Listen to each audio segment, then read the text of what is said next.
Hello everyone, I'm Sophie from SaveDex here to bring you my favourite Switch games. There is just one rule for this list: if the game was made or published by Nintendo, then that game is banned. Otherwise half of this video's time would be me praising the living heck out of Animal Crossing, and I've done that enough in the past. Dave has already done his list, which is linked in the description, so check that out if you haven't already and make sure you hit that subscribe button to keep up with us in the future.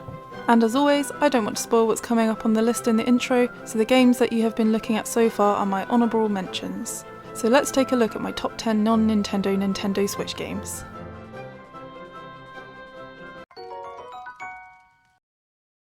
Number 10, Pool Panic. Pool Panic is an interesting game with interesting levels and a lot of fun designs. It's not your usual pool simulator, as you get to control the white ball, move it around the area, potting the target number of balls before finishing with the black, and then jumping in the hole yourself. You have a huge map to explore, resulting in a big interconnected world, which makes each stage feel like part of the same world, despite how different they are. Cross the road and a car crashes, go towards it and a level is there set in the aftermath. You have forest stages with scouts camping and protesters, and a suburban area with a football pitch and people's houses. There's plenty more to see and do here, and it never gets boring as each challenge throws a unique twist based on your location. And once you've solved how to beat a level, there's extra goals too, such as time challenge or a restricted number of hits that can earn you extra trophies. It's a really fun game, and the characters' faces alone make this one memorable. It's the game that keeps on giving.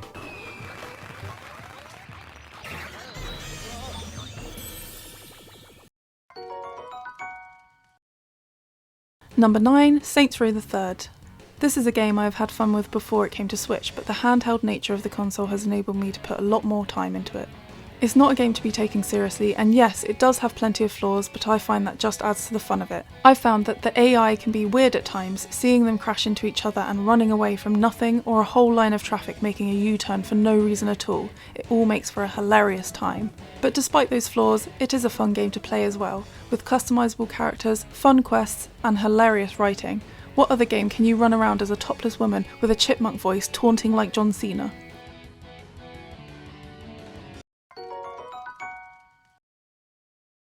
Number 8, Crash Team Racing. A remake of the PlayStation classic, and it brings all the joy of that game with a ton of new features as well, including the tracks from Crash Nitro Kart, and extra ones got added as time went on. The driving mechanics are present and correct, with an interesting drifting system that takes some time to learn but is very satisfying to master. The adventure mode is a lot of fun, adding different challenges to your normal races. The multiplayer is top notch, either online or split screen, with plenty of different options. This is how games should be remade, feeling like a brand new title while still retaining what made it great in the first place. And there's so many characters too, and costumes that can make them feel like different characters. Crash feels right at home on a Nintendo console, which feels weird to say, so it's about time they put a certain platform game of his on the Switch. Crash for Smash. Number 7, Overcooked 2. Really, I could suggest both Overcooked games here, but if I had to choose, then I think the second one is the best. But get both if you can. This is a very challenging cooking game that has an emphasis on teamwork and time management. It is the type of game that is made for co-op, so if you have someone to play with, it's a no-brainer. There is plenty of variety in the different levels, with unique gimmicks being thrown at you left, right and centre. Some will have you in a hot air balloon, some will be at Hogwarts. There'll be conveyor belts, portals, and so much more. Every level feels like a completely new challenge that you need to communicate, work out who's doing what, and when it clicks, it feels really satisfying. And if you get the Gourmet Edition, you get all the DLC included, and there's plenty to do there too.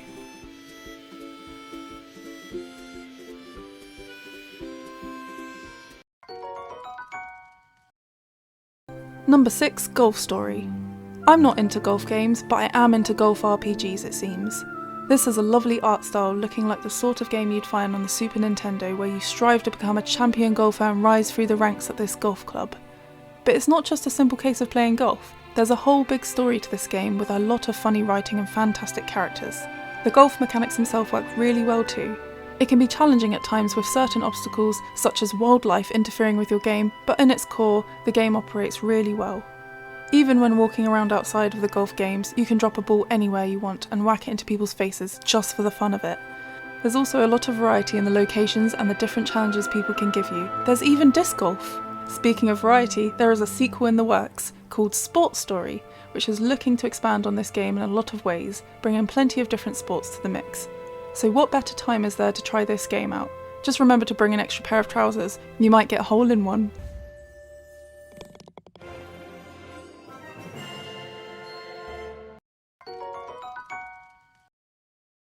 Number 5, Adventure Pals. We have a review of this game on the channel. It was the first review we ever did, in fact. Link to that is in the description. I loved Rayman Legends on the Wii U, and I always wanted to find another platformer that was like Rayman but not Rayman. This one controls similar enough, so I wanted to check it out. It's filled with cute characters such as Sparkles the giraffe you have in your backpack, and most importantly, Mr. Rock. This is a 2D platformer where you simply make your way through each level, fighting your way through the enemies and finding collectibles. I found the gameplay to be a lot of fun, and the world and story was quirky enough to make it memorable. I won't say a whole lot since I've already said it before, so check out my review of this game. Or better yet, get it for yourself and see just how fun it is.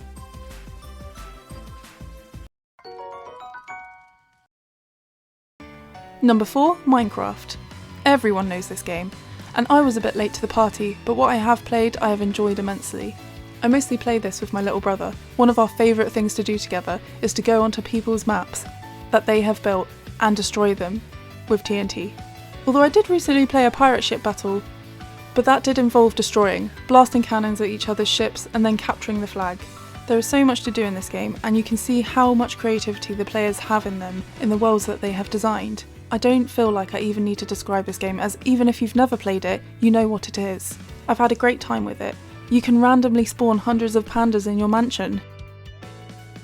Need I say more?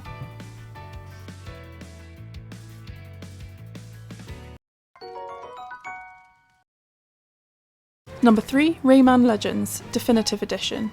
I mentioned earlier that I love Adventure Pals for reminding me of Rayman Legends. Well, of course I needed to include this masterpiece too. This is a really fun and frantic 2D platformer that's fun to play alone or in co-op and has a gorgeous hand-drawn art style.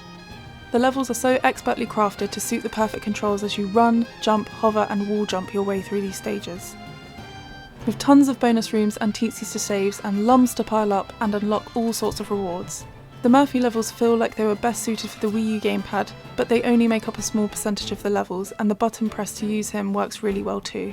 This game just always feels like it's giving you something, including levels from Rayman Origins. This really is a complete package of an amazing game that sells at an extremely reasonable price.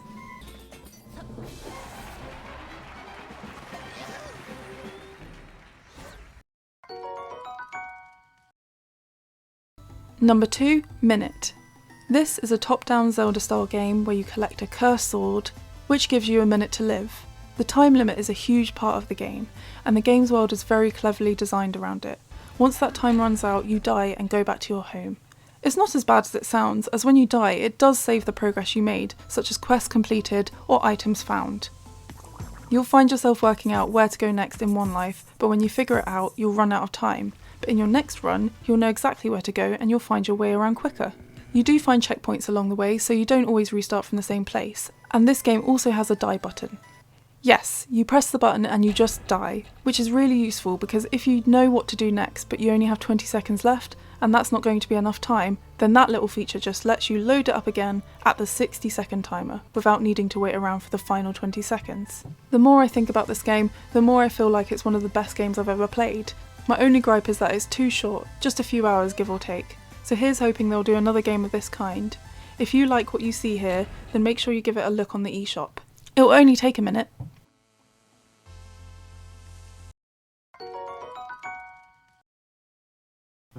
Number 1, Stardew Valley. I first noticed this game because I was looking at the farming simulator and I thought it looked cool, but it was really expensive and I didn't know if I could justify buying it. I eventually got it on sale, but in the meantime I decided to get Stardew Valley. So it was through this series of events that I discovered one of my favourite games on the Switch. It has a really charming aesthetic to it, and I just adore the presentation overall. I really loved having my own virtual family and naming all my animals. My first chicken was called Bird Pie.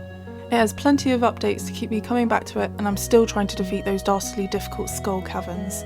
It's got everything I love: farming, befriending, building relationships, building a family, decorating your home, designing your farm, getting adorable animals, mining, crafting, defeating monsters, and attending the annual luau and putting fish in the soup. What more can I want? Dave regretted letting me get this game as it meant he had no access to a Switch for a long time. Until I got my own, of course. It remains my second most played game on the Switch, second to Animal Crossing, and it also remains my number one non-Nintendo Nintendo Switch game. Thank you for watching this video. Let me know in the comments down below if you've tried any of these games and what other games you think we should try. Make sure to check out Dave's list in the description below, as well as my Adventure Pals review, and hit that subscribe button to see more from us in the future. Thanks again for watching, everyone. Goodbye!